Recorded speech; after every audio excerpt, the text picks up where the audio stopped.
The agenda was sent to you. Do I hear an approval, motion to approve it? So move. Thank you. Second. Thank you. And all those in favor? Thank you. Also, you received a copy of our minutes from the July 1st meeting.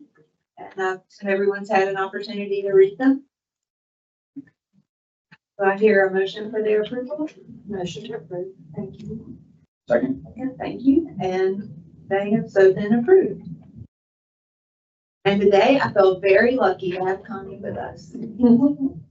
We're lucky every day to have. That's right. And 100,000 flesh on we are hoping that she knows where every little penny is in the crevice as we start to talk. But now that the budget's been approved and things are moving, I thought it would be helpful for, at least be helpful for me to sort of get a snapshot of where we are and what was approved and help us to, we had about a year ago, we had somebody talk to us. Christine, it was probably you, sort of about the budget, and Tom, about how we have different pots, but we have our pot and how our projects get funded, not just through our fund, but through others. But I just asked if Connie or someone could come and sort of walk us through the budget that's recently passed and answer any of our questions. Thank you. Thank you. Appreciate being invited. It just happened to be in the area. We will take that as a sincere comment. So I tried to give you a couple pieces of paper just so we're looking forward to anyway, there is some, hopefully will help you to understand and to, if you have questions or whatever, if we can't answer them, we will. If we can't, we'll find somebody who does know the answer. But the first budget for our Parks and Recreation Department was actually given in FY 23-24. And at that time, the board approved $5,000 and the amount spent was $1,040. Then in the year of 24-25, which was last year, we had an amount of $3,000 and the amount spent at that time was $1,265. And that was for the purchase of your banners to advertise your concerts. That's where that money came from, Parks and Rec. On Parks and Recreation, approved budget for FY 25-26. It was the amount of $3,000. And then you can find the budget, the actual budget for the Parks and Rec. I've given you a copy of the Beach Management Tourism budget. If you look on page 20 of 21, and you'll see the line items that kind of pertain to this area of the beach management tourism. So you start out with the Parks and Recreation Fund, which we just talked about, departments $3,000. You have a festivals account, $12,000, and we also have town center courts, which is $3,000. That was the amounts that were put in there this year. The Parks and Recreation festival account, that consists of the $12,000 for this year, will consist of your Christmas events, you know, like getting the decorations for the town center or anything else that's needed around here. The bows, the Veterans Day wreath celebration, we purchased a couple of wreaths. We have 4 concerts of the year, and 2 are paid by our Topsail Beach Parks and Rec department, and 2 are paid by Pender County Parks and Rec. And so we also have purchased a couple of things, like we purchased 2 tables. We purchased a couple of little folding chairs. We also purchased, I think it was 2 tents. And we were very proud of them because when we went to, we sat with our neighboring town and they had the tents and they had their name on it and it was really nice. And that was during the storm season when we were sitting up there near the Methodist church on the side of the road. The checkpoint. And they had their nice little tents and we were sitting in our little chairs and they were very nice to let us come up under there. But the tents were purchased and they were purchased through the Parks and Rec, but they can be used for anything for the town. But we're very proud of those.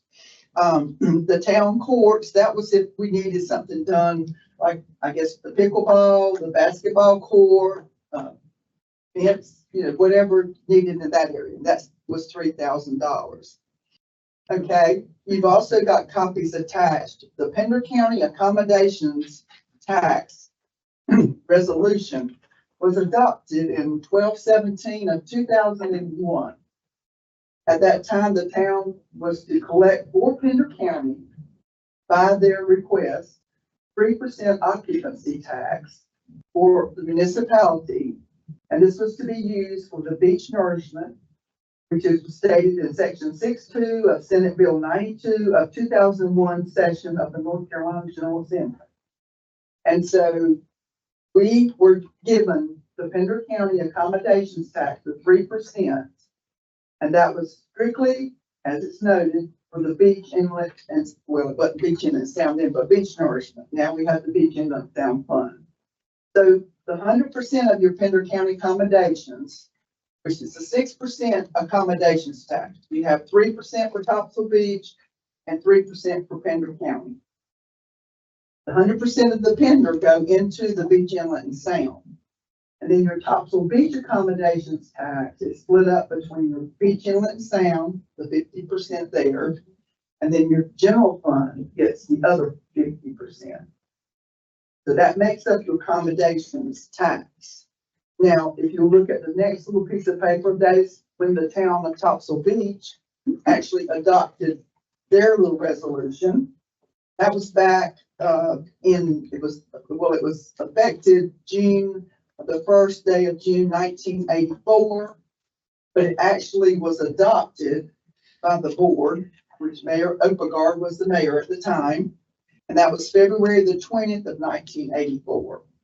And when you have a chance, you can certainly read through it and see, but this is for your Topsail Beach. It does note in here that these funds, all occupancy taxes so received, shall be used for only tourism-related expenditures, which expenditures shall include public safety, police protection, fire protection, public facilities and utilities, health facilities, solid waste and sewage treatment, and the control and repair of waterfront erosion. It says this, it shall not be proper for the town to use any of these funds for services normally provided by the town on behalf of its citizens unless these services promote tourism and enlarge its economic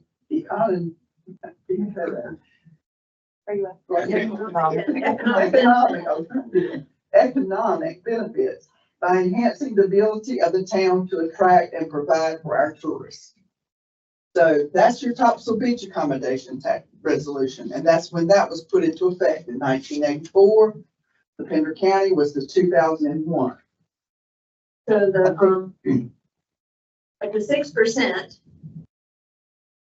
3% goes really 4.5%, right? Go to the beach, and 1.5 or. Well, the 3% goes into the beach inlet and sound.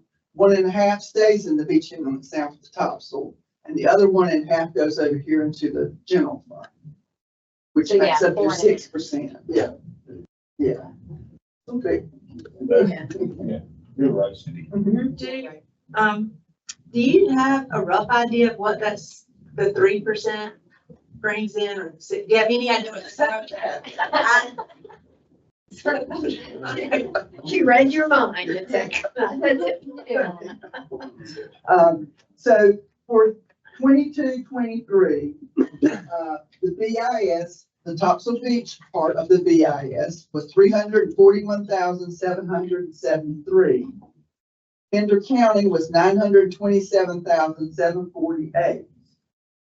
That all stayed into the beach inlet and sound fund. And Topsail Beach in the general fund services got 341,773. Then in 23-24, Topsail Beach was 321,688 in the BIS. And the Pender County was 824,246 in the BIS. Topsail Beach general fund got 321,688. 24 and 25. Now, these other, the 22, 23, and the 23, 24 have been audited. So those numbers are supposed to be, like they are supposed to be. But the 24-25, we have not been audited. We will be audited coming up in the next couple of months.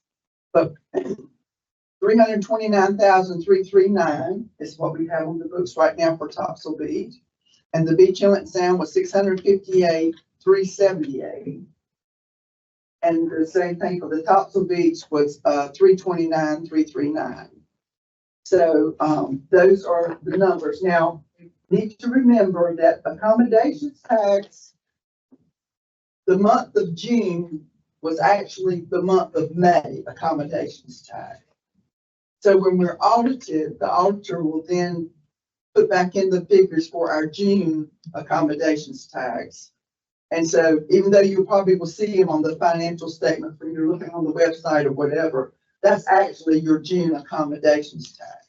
But the auditor adjusts all that for us.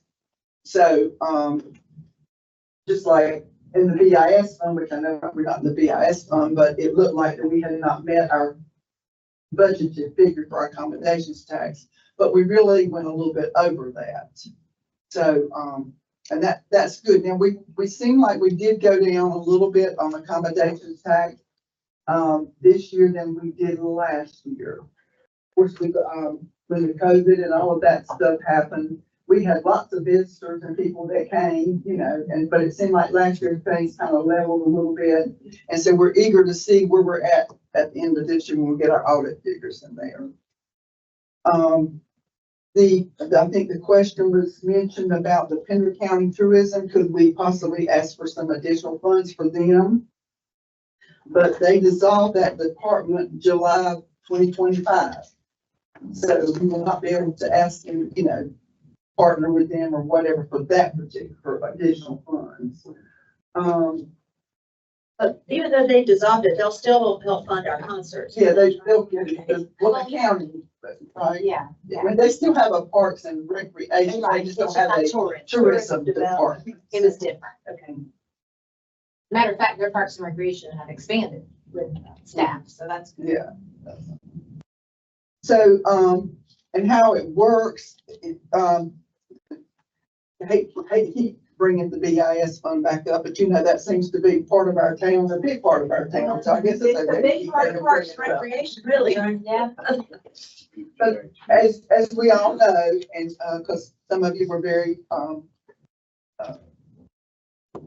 active in the budget this year, like a lot of people, not just you folks sitting here, but we had to move $400,000 from the BIS, which was fund allocated, and that was given back to the general fund. We had a beach person in the BIS fund that was brought forward when the town, at the time, the people that were seated, the board and the mayor, and they wanted additional beach presence. So in order for us to do that, we got a position and we put it in our beach fund to do that. So now that person is back over in general fund, that salary and the benefits. There was half of our salary for the manager, there was half for the finance, and there was a third for administrative. We also had the seasonal people for the beach. That was your ocean and rescue. That was also your police presence on your ATVs. Anything that was done for ATVs or anything like that, or any needed supplies or uniforms, repairs, all of that came out of the BIS. Well, this year, moving forward, all that will be back over in the general fund. So that will come from your accommodations tax, your Topsail accommodations tax. You had asked, I think was one of the questions that you mentioned. You wanted to know what actually came out of that. The only thing that was really left in the beach inlet and sound fund that was kind of pertaining to the beach was the accesses. And of course, we put in some additional revenue, the parking revenue and stuff like that. But we had to move $400,000, and when we did, and everything was all said and done, and we got the tax rate and everything in place, we had to take $400,000 from fund balance to balance the budget. So, not saying that to sound whatever, but that's just the facts. So next year, we will be funding these things. If you continue to want ocean and rescue, you continue to want beach presence, all of those things will have to come out of the general fund. Will have to be supported by some of that accommodations tax. But the amount that will be allocated currently from the occupancy tax to the BIS will continue to go Yeah, there. everything's been, I mean, it's been approved. So what, The amounts for the for the parks and rec is approved. And next year, it'll be a whole new budget and it could be whole different numbers as far as the parks and rec with those times. I'm just saying that those expenses are going to have to come out of some of that accommodations tax where we still had accommodations expenses, but these are things that would be considered tourism to help our tourism, to help our people be safe on the beach and, you know, police or not police, but ocean rescue, fire department just had somebody today. Somebody was on a surfboard. I don't know if they fell off or what happened, but they cut their leg badly and our guys responded.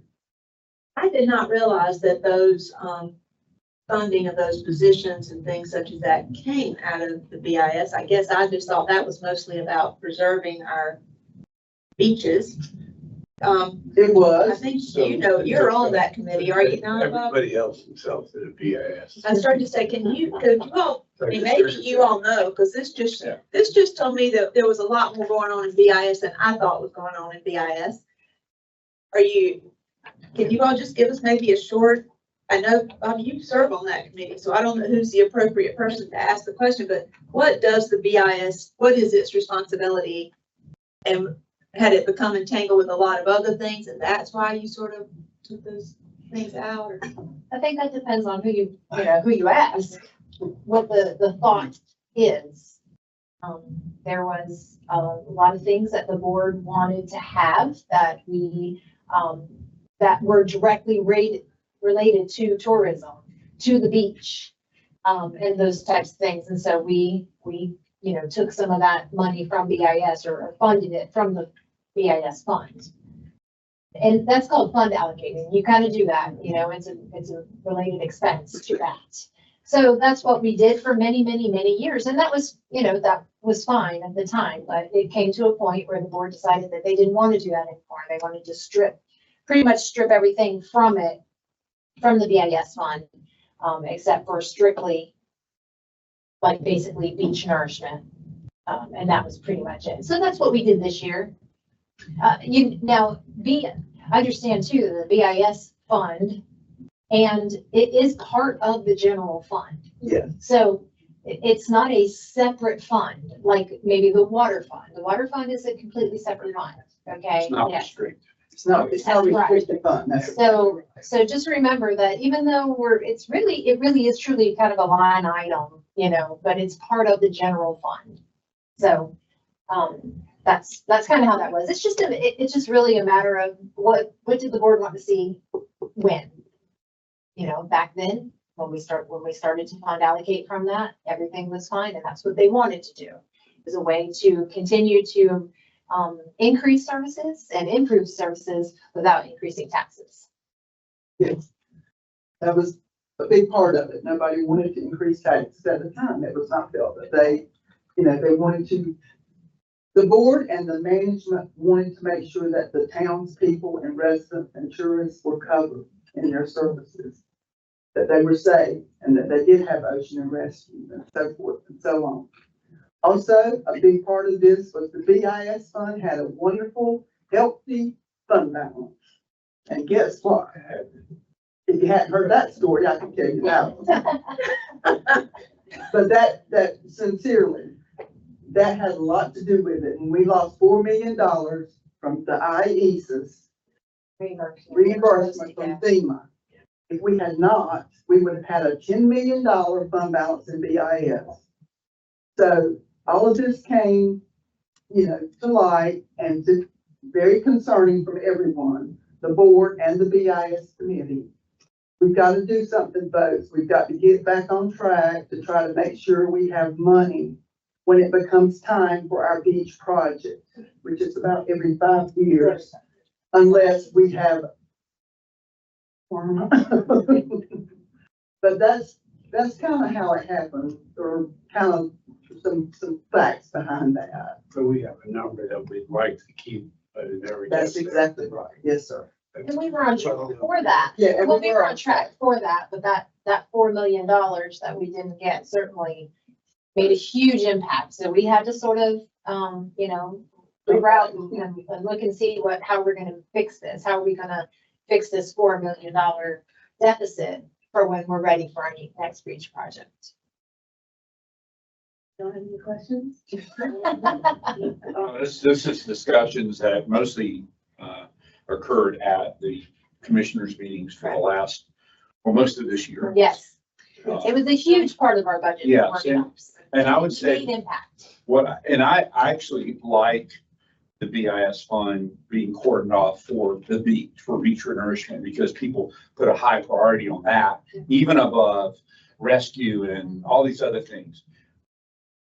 But like they said, it was a different group of commissioners. It was. And the current group decided and I actually supported it, to kind of cordon off BIS, more restricted, with the exclusion of the crossovers. Right. And like they said, it looks like they were just not wanting to raise taxes. But they were adding services, and so they took from BIS, and then we ended up with a deficit in BIS because of what was beyond our control. Correct. And that kind of flipped things in the other direction. So. Yes. Being a siloed person, Parks and Rec, and trying to think how we're gonna help come up with our funds, it looks to me like that 1.5% that was going to the general fund, that $300,000 that I was hoping that we could persuade people to earmark a small percentage of for Parks and Rec. Looks like they just spent it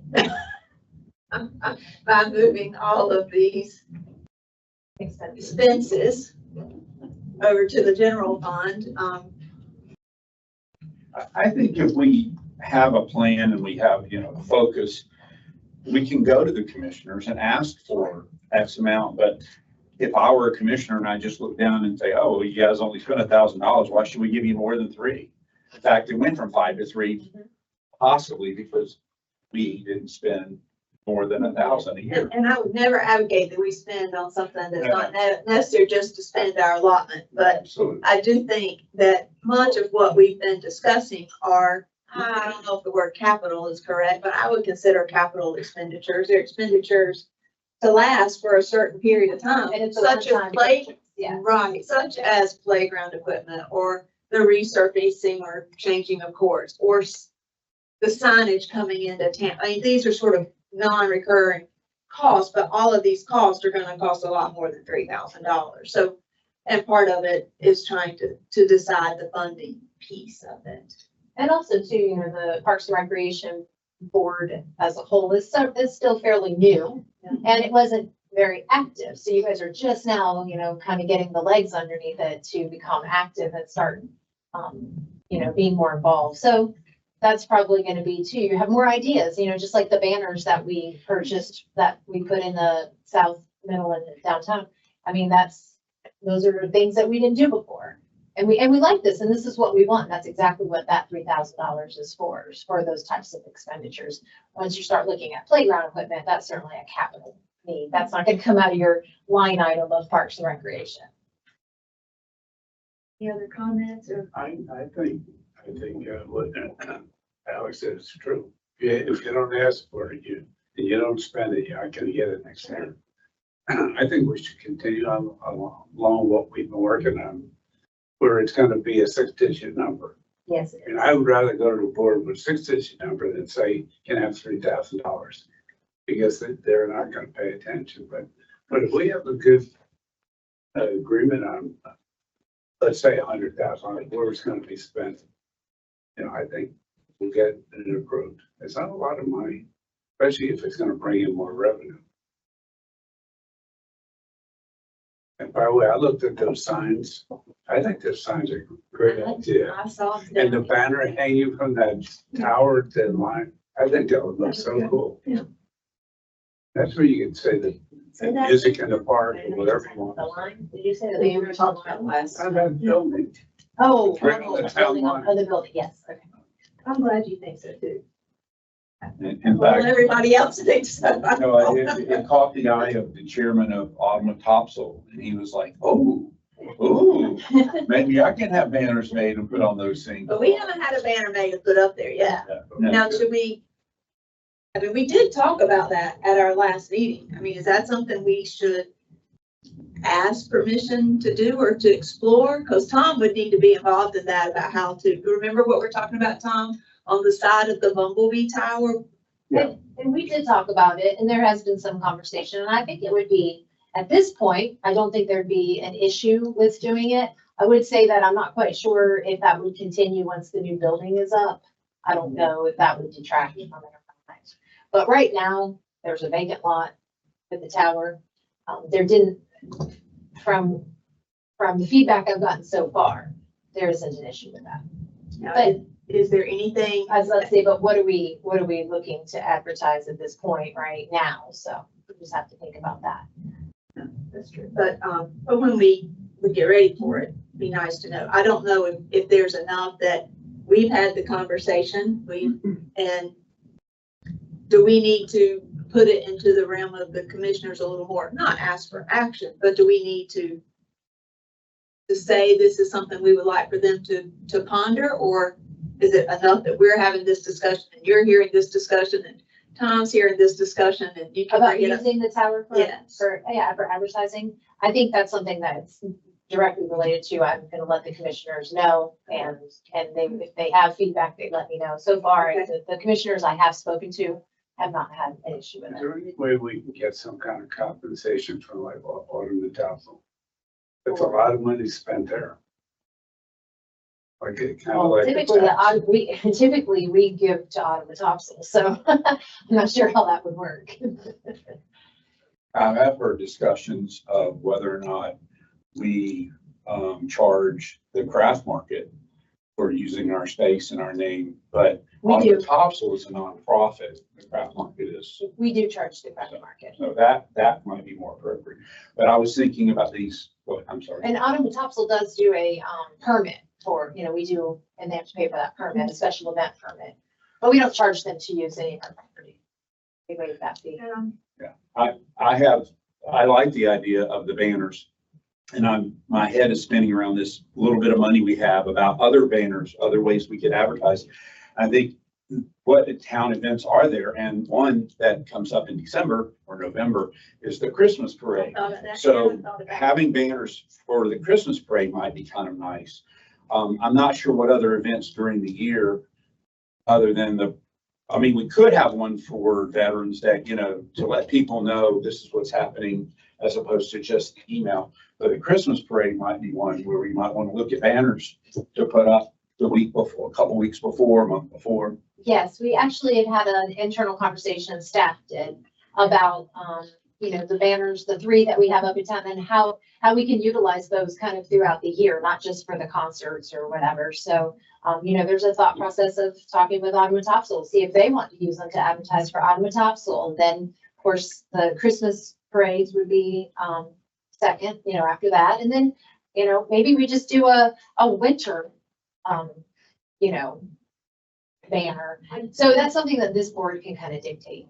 I would definitely like to see a banner for the Christmas activities Yeah. to let people know. For sure. And I don't know if Rochelle and her abilities to design can give us something to see. The other events that I've seen since I've moved here full time are the Veterans Day and then the Memorial Day. But those are so much smaller than the other events, the feast, the concerts, the Christmas parade's huge. So it might be a nice start with the Christmas parade banner. Absolutely. And again, I think we're going to offer for Autumn Topsail to use the polls so they can put up their banners for October. He definitely wants to do that. Just because I don't know of a better place on the agenda, I wanted you to know what this is. Last Thursday, Rochelle and Christina and I had a conversation with Brittany Shipp. Brittany Ship works with the Recreation Resources Services, RRS. It's out of NC State. I believe they provide technical expertise in parks and recreation. And she spoke to us for about 30 minutes, and she will be coming to speak to us at our September meeting. She couldn't come today, but she'll be here at the next meeting to talk to us about advice on planning, steps, where we need to go, funding, stuff just that. I wanted you all to have this to just look over. I wanted to call your attention to two things in this, and also because I hope if you have something specific you would like for her to address, if you will let me or Rochelle or Christina know, we'll make sure as we're asking her what to cover in that meeting, that she'll cover it. But on page 4, real near the beginning, you will see the annual grant cycle. Now, this is for this year, but I'm assuming it will be very similar. And you will see that the application, you have to put in an application for them to review. It really wants you to get it in 90 days before. It says March 14th.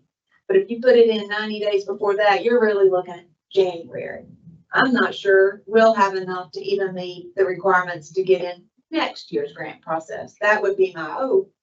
Wheels turn very slowly, but I wanted you to see, one, just the grant schedule and what we're sort of up against. When you look, this also has a lot in here with the grant application. I wanted to ask you to quickly turn to page 14. No, 12. This is the scoring system.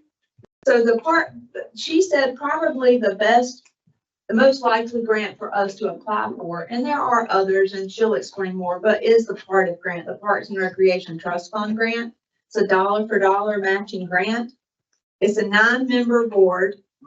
And what they look at when they're deciding what grants to fund, one, they look at how much money do we have to fund, but they look at this scoring system that I wanted to call our attention to. They look at geographic distribution across the state. They look at the presence or absence of other funding sources. They look at the population of the applicant. Now we're going to be at the very low end. I don't know if that's a plus or a minus. Population. They also look at the level of compliance with past projects. I think we're pretty good on that one. But also the grant amount required. You have to have a 1-for-1 matching grant, and on those applications, you need to have a cost estimate. And I gather, and Connie, you may know for sure, but I gather once that cost is there, you can't amend it later. So it says you better be careful to build in your inflationary numbers. So when you go before them, you've got to have a really good idea of what your cost is, and you have to give your funding. And it's really hard to say what our funding is until it's approved. It's really hard to say what we want to get, we think people will give. I mean, we have to, as I understand it, pretty much need the money in hand. I don't know, that's just how I read it. But she can talk to us more about that. She told us that we had 2 big pluses in our column. We have a master plan that was recently completed. And she said, and you need a focus. I said, well, we have a focus. It's called playground equipment. We can expand our focus, but those 2 things, she said, are big pluses. But when I looked at this scoring system, you need to show how much public support you have for the specific project requested. Playground equipment. And it also talks about, you'll see level B, level of public involvement in developing the project. I don't know if we really need this, but it talks about public hearings on these specific projects. I'm not sure if that's actually required, but that also begins to tell us that takes time as well. If we need we need to be pretty certain of what our project is, the scope of our project, and then we need to have public input on that scope. So I just wanted you all to see, I mean, it's very easy I wanted you to see all the steps involved. It's very easy for me to get overwhelmed with it. And it's very easy to think, we're going to be here for 2 years dealing with playground. We start by doing the 15 possible point one first. So Versus a 1-pointer. yeah. So the question I would have would be, is this for new parks or can it be used for upgrading a park to handicap accessible equipment or something like? It can. and We that's- can, okay. That was my, otherwise we might not be even eligible or toward the bottom of the list. Right.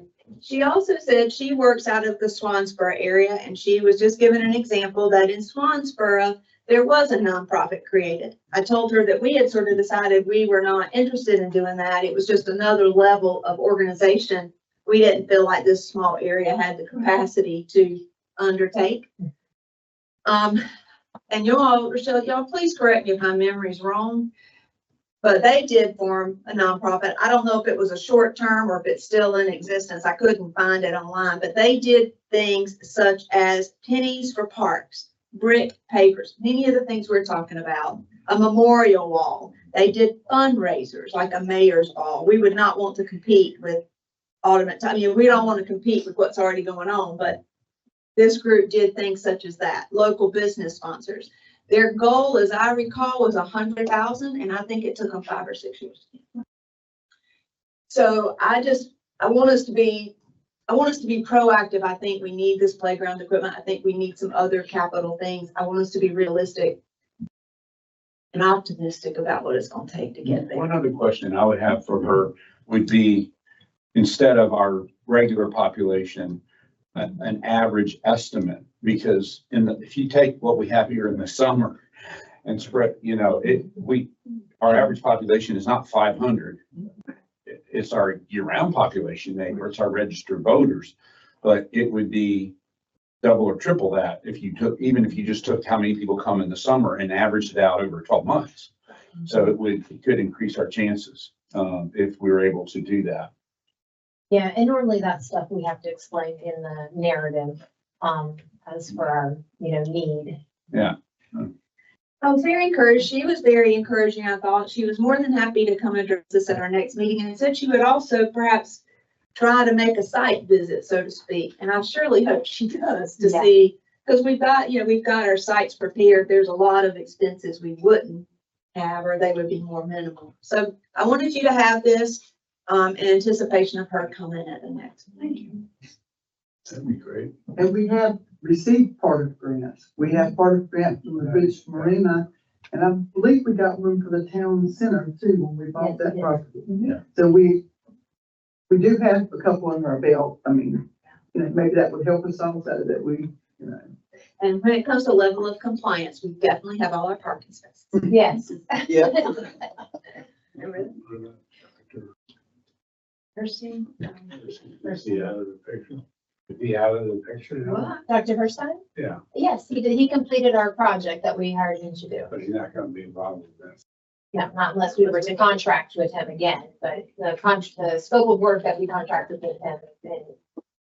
Well, we've done a lot on our budget and money. Do y'all have any other questions before we move to the next line item on our, just an update on our town projects from Tom? How long do we have access to the vacant land? I mean, is that, there's plans for it, right? Yes. So how long will it stay vacant? would I you mean, say? I think we're looking at I think right now we're talking about May of 20, no, no, of 20, 26. will be 26, yeah, I guess so. No, that's when they're talking about completing it, right? we have to have it done.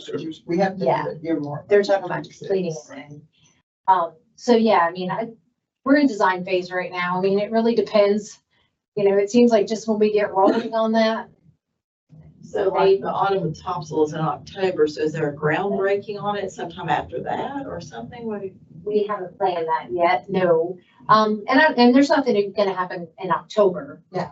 October, that'll still be vacant. Next year. Early next year, there might be a groundbreaking. They might, we talked about groundbreaking and then we didn't, so that has not been planned. I don't know if there even will be, I'll be honest. A ceremony, are you meaning a ceremony? No, I just mean like when is Oh, work? when is Because I'm work thinking start? about, that's really our only kind of big piece of vacant land, if you think about it, to do something with in a way, right? To do, what do you? Like if you had some sort of an event or something similar to the scale of that autumn with Topsail, taking away that piece of land takes up a big portion of our vacant land ability to do something like that with, If right? we were to have a festival, yeah, Yeah. I guess that would be a place for it. The only other real open space that we would have would be the town center lawn. So like, you mentioned that Ottawa Topsail's funded some by the town. Does it bring in the revenue because of the people? Maybe people stay here more during that time of year? Do we get kind of some money from that type of an event, or is it not? I would say more like the businesses probably benefit from that. There's Maybe some accommodations, Yeah, yes. My rental always rents that weekend. We always I was rented that just weekend. curious, because my mind was whirling about, adding funds through different things that might bring in more revenue base for us. But sometimes it would, require a piece of property, vacant property to do that. So I didn't know if that was really beneficial. the thing is with that property right now, it's right now, it's in design phase. As soon as we start moving on it, then it seems like we kind of hit another brick wall. So I'm not sure really when they're gonna start breaking ground. And of course, that means, there's already work being done. They're already doing septic stuff, they're already doing surveying stuff. So there's work, but when we're gonna actually see, active work on it, it'll be next year.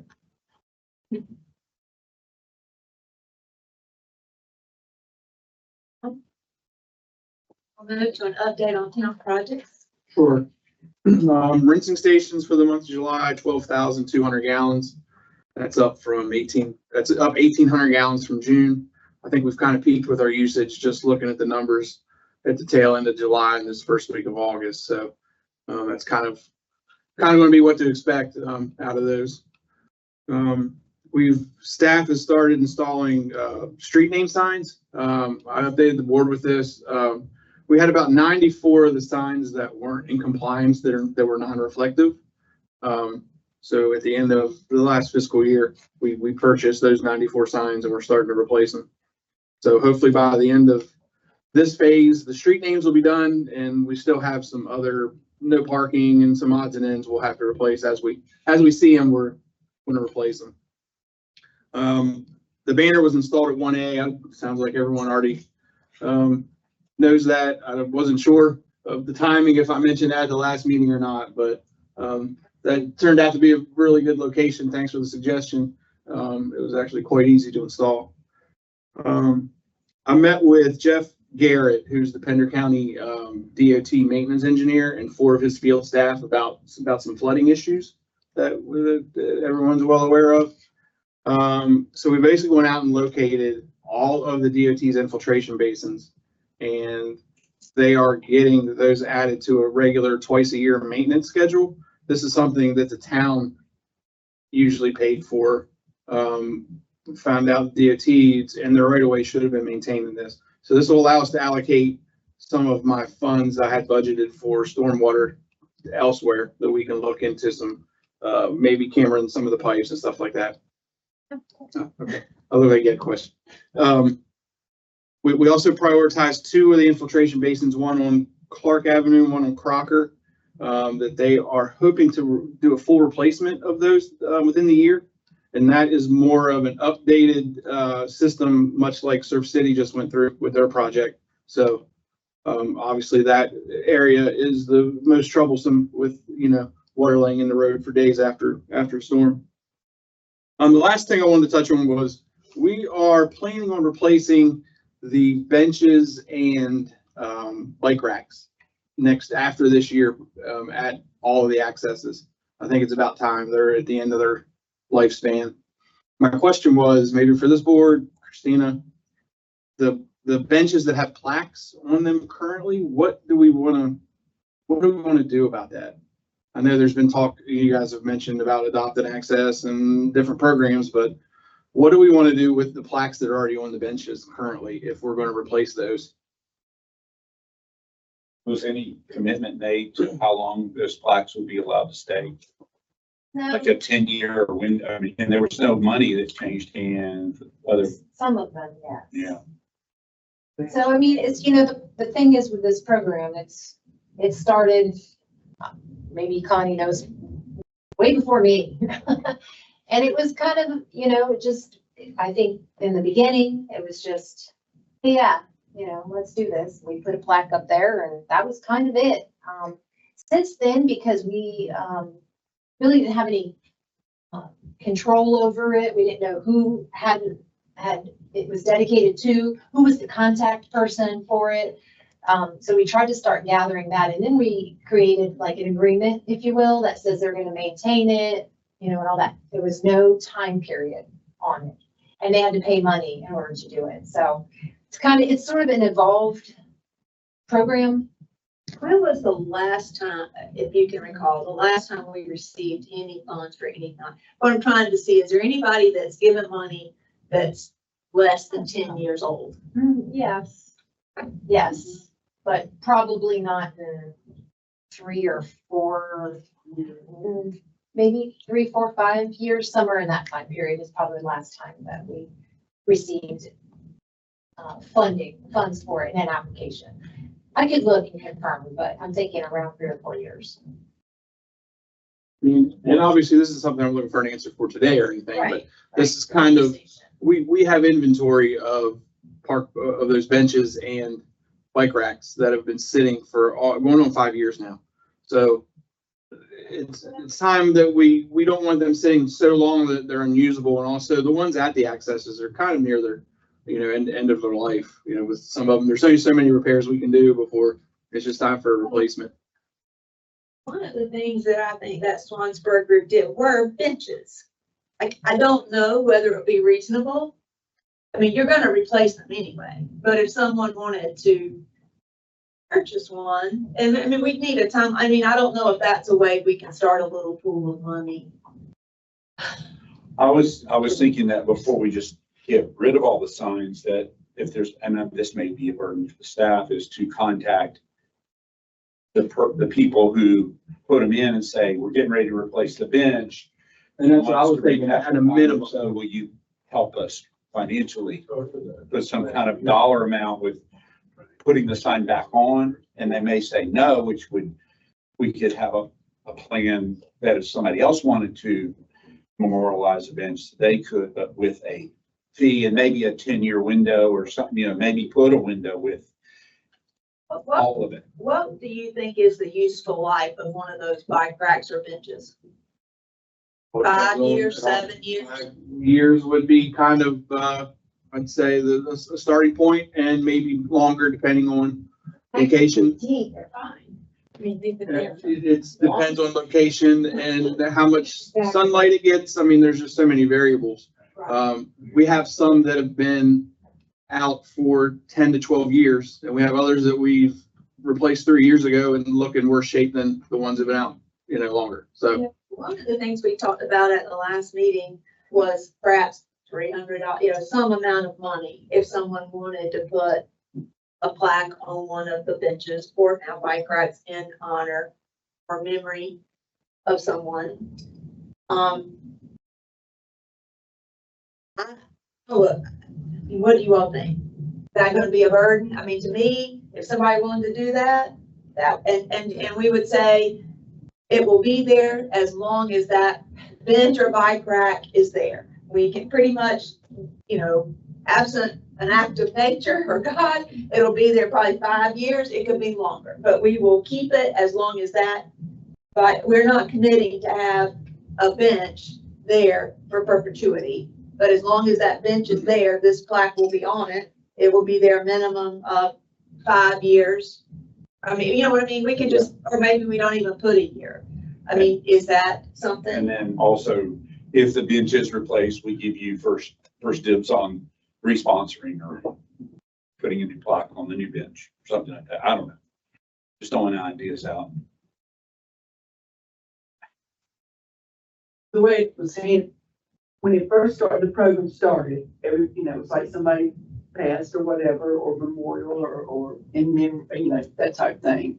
And so the town was like, okay, we can do this, and it was not a big expense.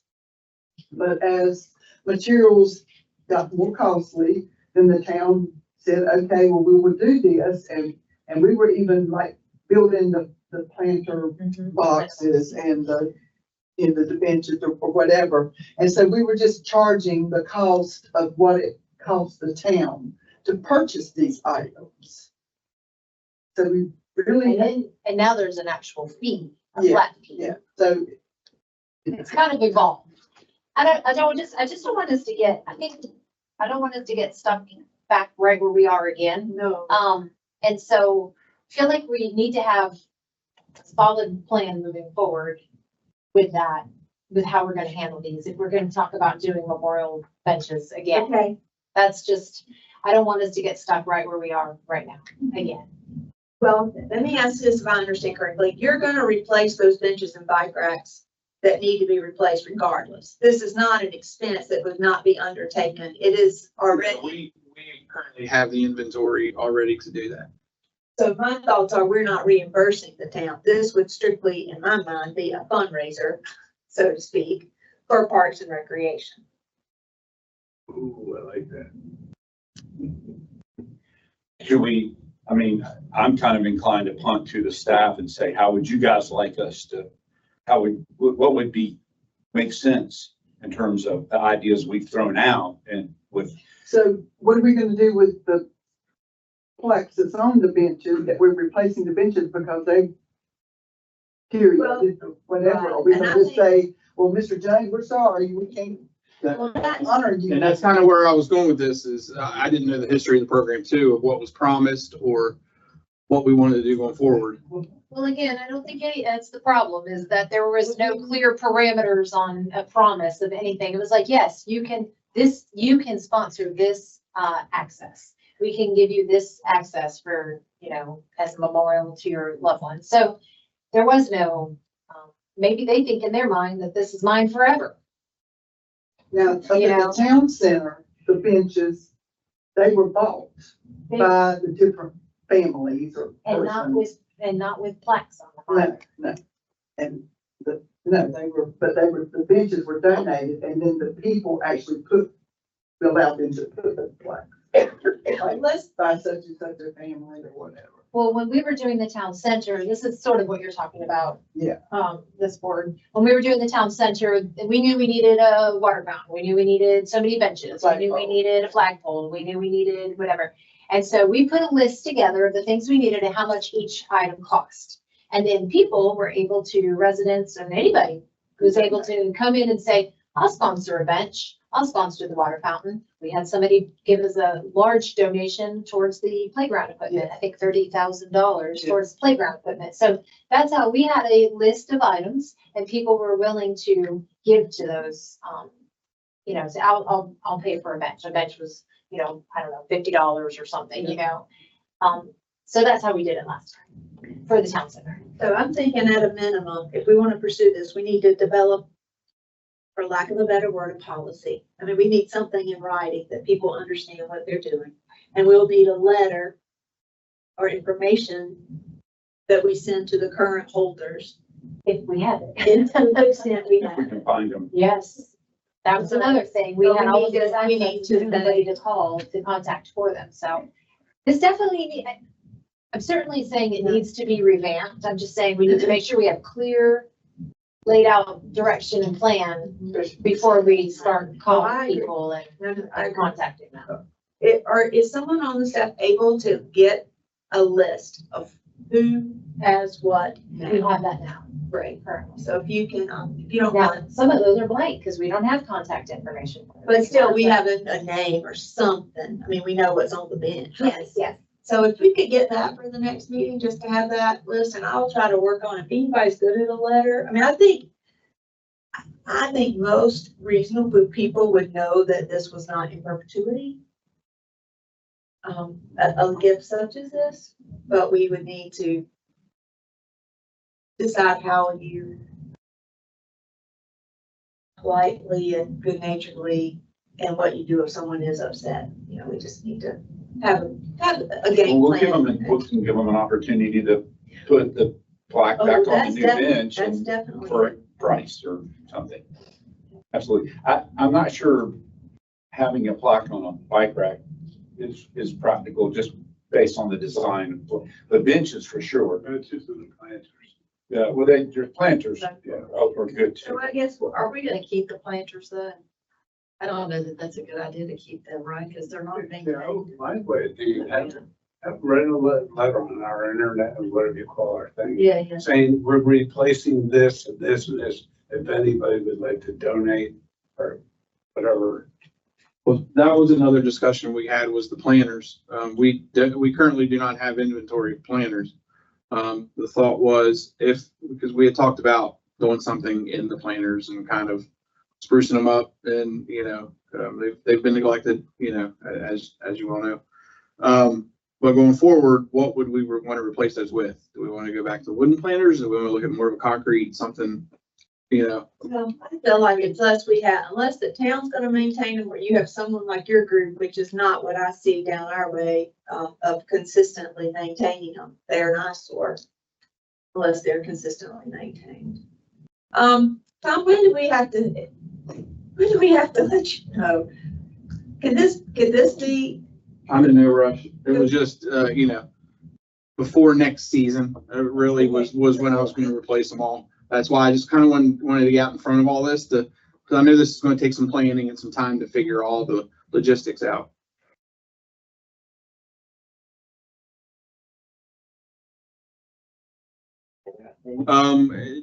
I sent you the quotes for the fence. I didn't know if you were going to speak about that or. I was, thought maybe you would, we were asked about putting a fence up at the park near the pickleball courts in the back to keep the basketballs or something. That's kind of the complaint from the pickleball players is. I mean, I rode they've and explained it too.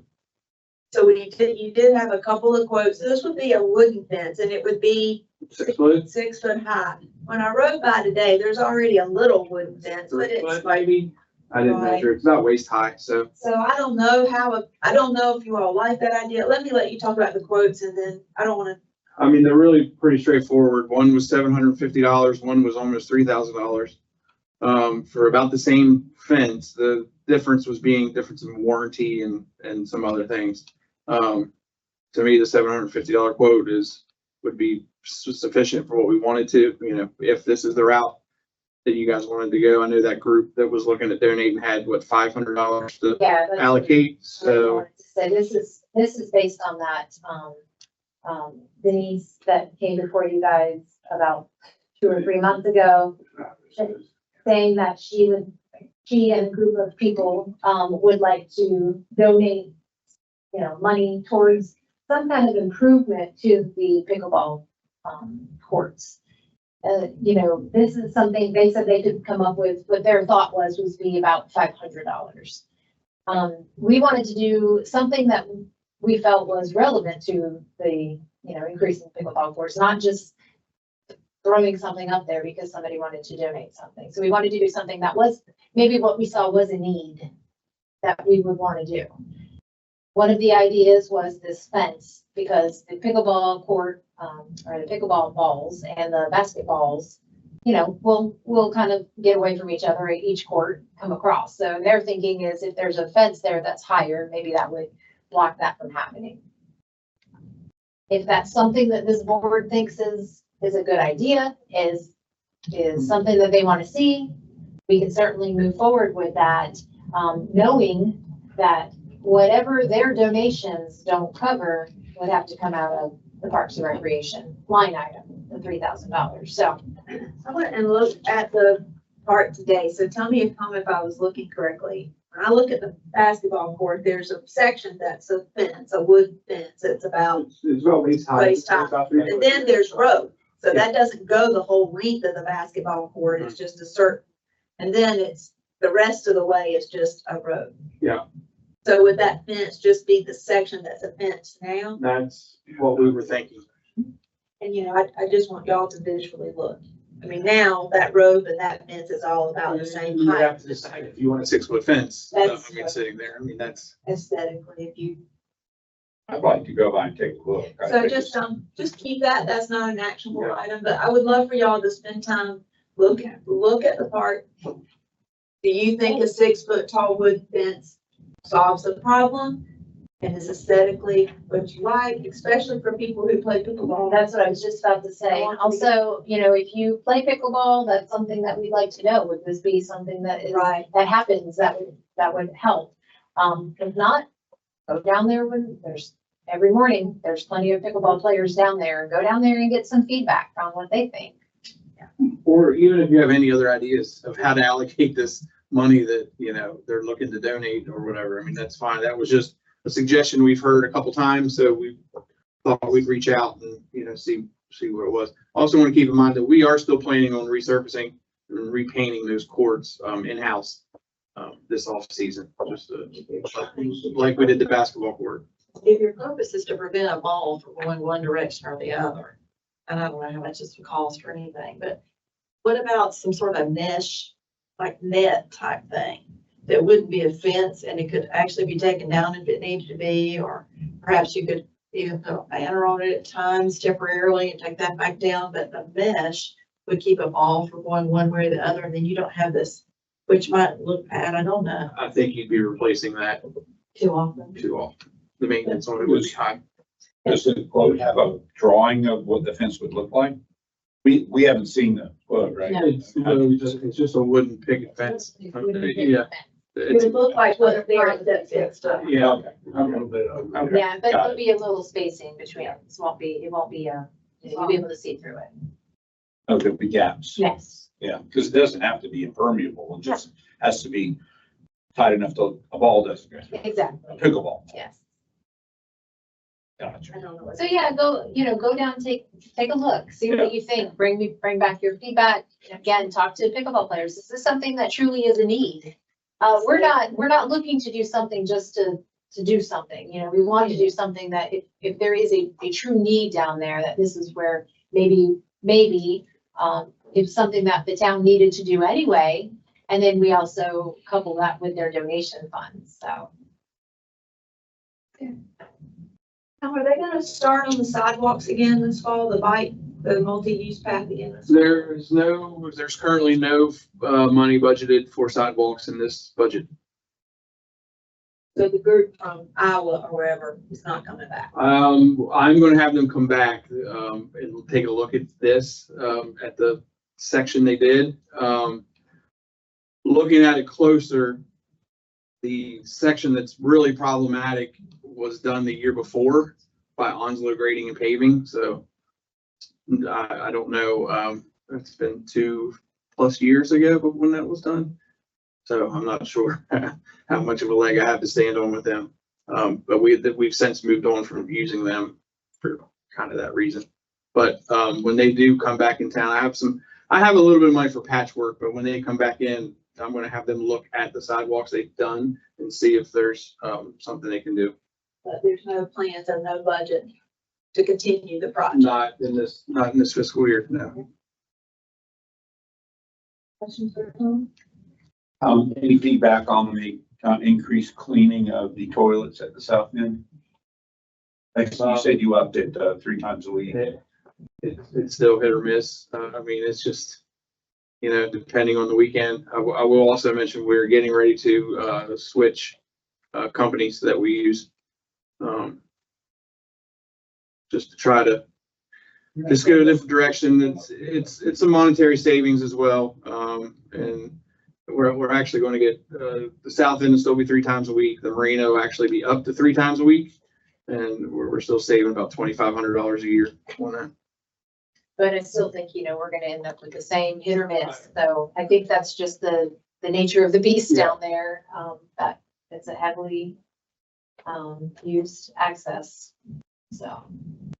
But, Again, yeah, the next step would be adding a second one or cleaning every day or. So we looked into a second one, there's no room. Right. Yeah, that was one of my thoughts, was that, because, with the money we were saving with the new company, but it's just, we can't make it work. Yeah.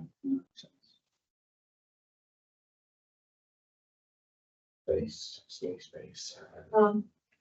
The next thing on the agenda is the beach sweeps. I was not here for those, but I would love to hear from those who were here. Sue, I know you manned an access. No, I had an access and all of maybe 10 people showed. That's it. It was horrible. It was unbelievable. And I had all the brownies, which everybody got, and not people, because of the town. And all of you all. It was just, Not well attended at your, sorry. not well attended.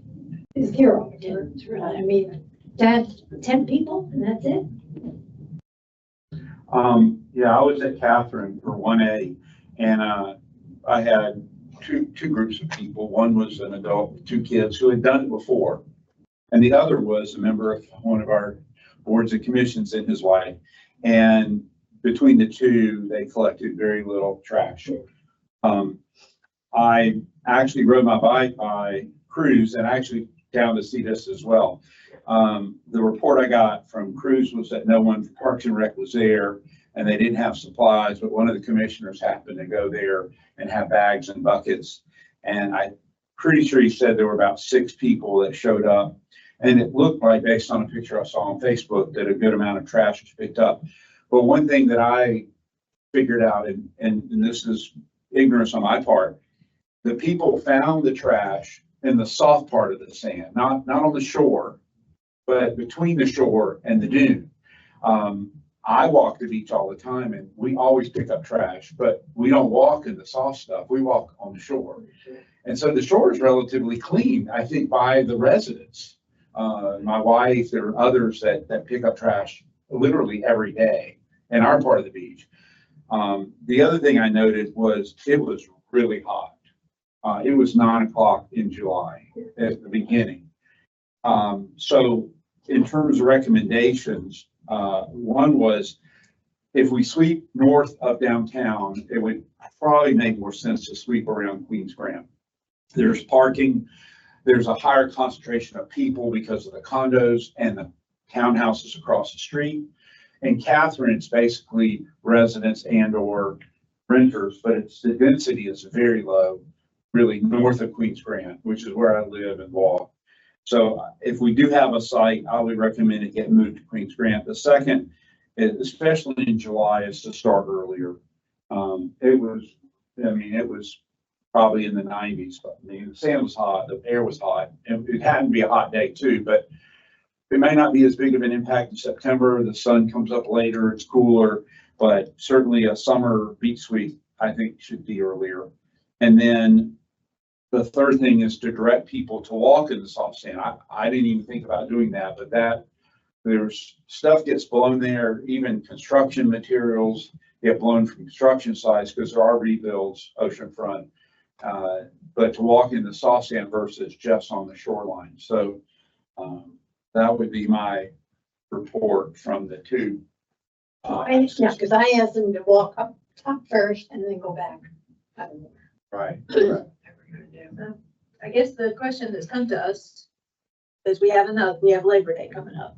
Was this something that we believe we should, is this a project that we should encourage for? That would be September the what? So weekend after Labor Day, September 1st. That would be the 6th, September 6th. Labor Day would be the 1st, so yeah, the 6th would be. What do you all think? That's a Saturday. The 6th. I won't be here. No, I don't think we should, I don't think we're gonna have that many people. It won't help. If the trash seems to be mostly from construction and things like that, it's not necessarily summer Right. intense.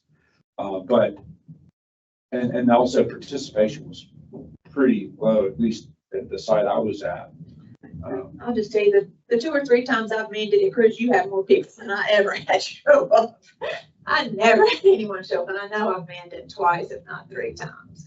So I do think participation is low. And I don't find much trash to pick up. I think that's a very good point. I think people are picking up as they go, yeah. Maybe we do it annually in July, or as opposed to 3 times a summer or whatever was done years ago. I don't know. So would it be the thoughts of the board that we not advertise and coordinate a beach sweep for September 6th, or what is the pleasure of the board? I would think we would not, I would vote against not doing it. I don't think we will attend it or anything, yeah. I mean, literally, there was nobody down by us at all, by me at all. It's zero. Your water was delicious. I appreciate you having it nice and cold in your cooler. I didn't hand out cold water. I handed out hot water. Well, I don't hear a motion to have a sweep, so I'm just gonna let it lie. I think we can revisit it for next time. I think, especially after the 4th. That's certainly a peak time of attendance and fireworks. We did pick up, my wife and I did pick up quite a bit of paper after the 4th. But it was before the Saturday of the beach week. It was from the fireworks. Thank you all very much for your participation.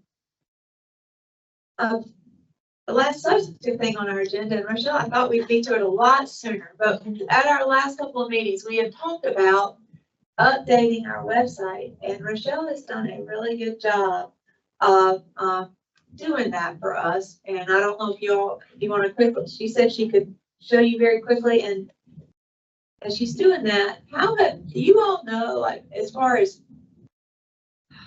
clicks, like, do our people go to the website or Facebook, or how do we put the word out? And if we do we have any idea of the usage? I don't know. I have no idea. Okay, that's all I need. People find out where they came from. Yeah, I think there possibly is, Jennifer Beard is usually the one that's, proficient in that. So we'll have to see if we can figure that out again. But I wanted her to show you real quickly what she did to take what we were hoping for and bring it to fruition for us. So the first thing we did was we did remove the Adopt and Access page since we're trying to figure that out. Under the Parks and Recreation page, we added town events, and I put a flyer up there for the concerts for the summer. We also added this section in the middle part that kind of just links to other pages. So if they find themselves on this page, it'll take them to another page pretty much. And those pages are under the visitors tab, and we added a public accesses and parking page just dedicated to that. So easy to find under the visitors tab. It has a list of all of our accesses plus what they offer at them, and then also paid parking information. Rochelle, will you click on your sound access? I thought that was really good, just so they can see.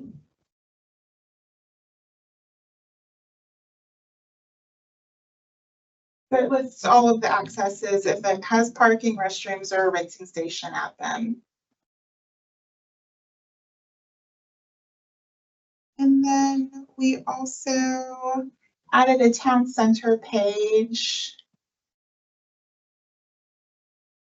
It has the park hours and rules, pickleball court guidelines and the times that they're open, how to reserve a picnic shelter, and then just some of the amenities that are offered. So it's giving us this, but at least we're having a more substantial online presence for Parks and Rec. I don't know what that does for us, but it just makes me feel better. That's what attracts the people. And then finally, under the things to do, if it works, there it is. We did add a paragraph about the South End that links to the Coastal Land Trust page, and then also the South End Stewardship Program with Conserve the Point. And then we also added a little couple sentences about the craft market since we are hosting it again this year.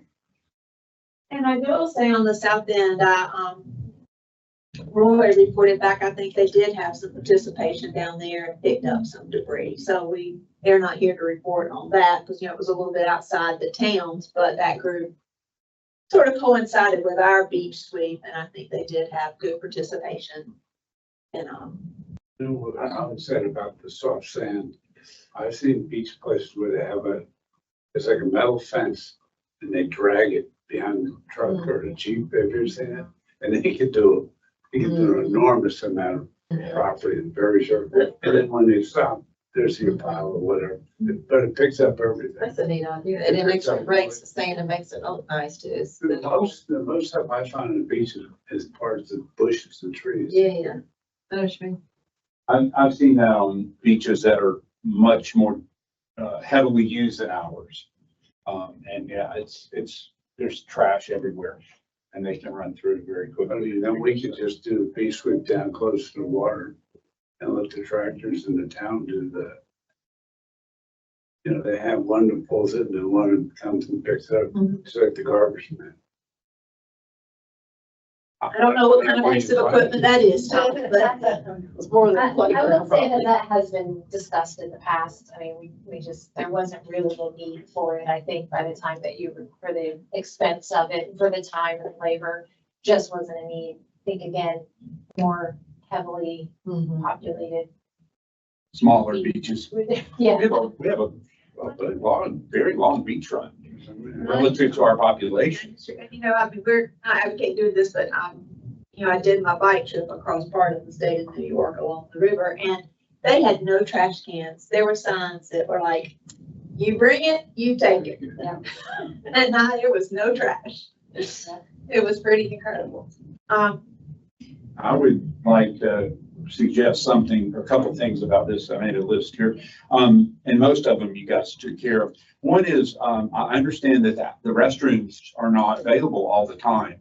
So I would suggest the hours to the restroom may be added and maybe even a sign on the restroom saying closed 10 p.m. to 7 a.m. or what, because I happened to end up there one morning early and they were locked and I was surprised because there's no mention of that anywhere. So we recently just had this conversation about the bathrooms.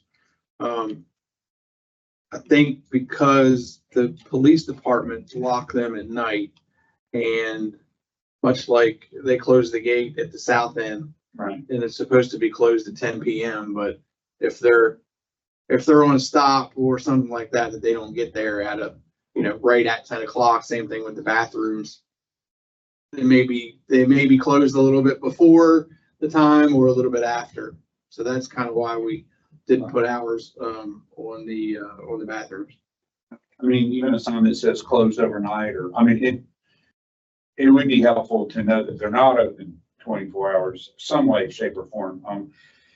The other thing that I thought about is, and again, for the website mostly, would be rules relating to, or ordinances we have relating to what you can and can't do on the beach in terms of equipment, links that talk about, you can't leave equipment out, please fill in your holes, lights off, relating to the turtles, even the trash schedule, recycle schedule.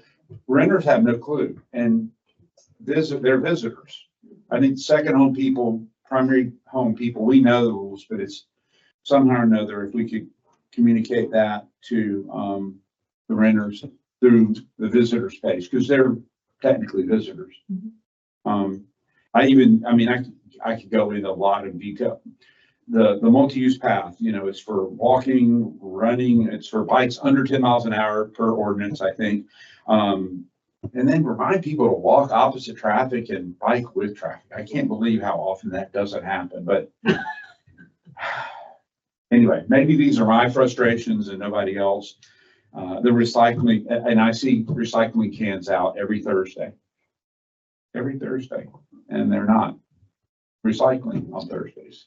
And I don't know if the website would help, but. Well, we already have that on the website. Okay. And maybe if you, again, it might just be a link from the visitor site to those, or where you have the dog leash rule, link to the visitor page. 'Cause I would not go, if I were a visitor, I wouldn't go to administration, Parks and Rec. I would go to visitor tab. That would be my instinct. And, because it's on the banner at the top. So, and it may just be linking other sites that already exist as opposed to creating a new page. I'm not necessarily suggesting that. So anyway, just some thoughts I had. Thank you. We'll work to incorporate a few of the, I love how I can say we will work to incorporate. We're happy to give our input. Like, that doesn't mean all of them will be incorporated, but we can work with some of those. Anyway. Does our staff have any, our next meeting date is the 2nd.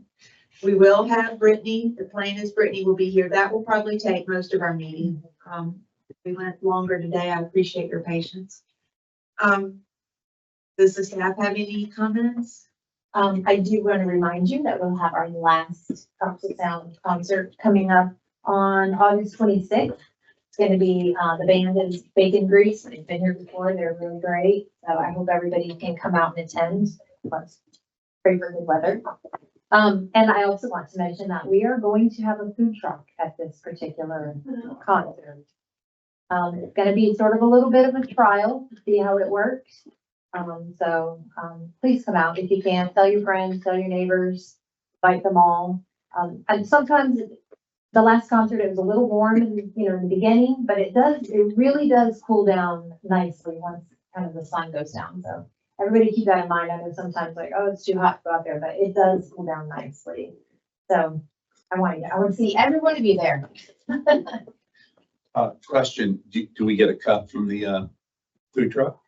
No, we'll have to pay for the food truck. Wow. If I they would think don't, it'd be a if they don't privilege for meet them their, to come. if they don't meet their minimum.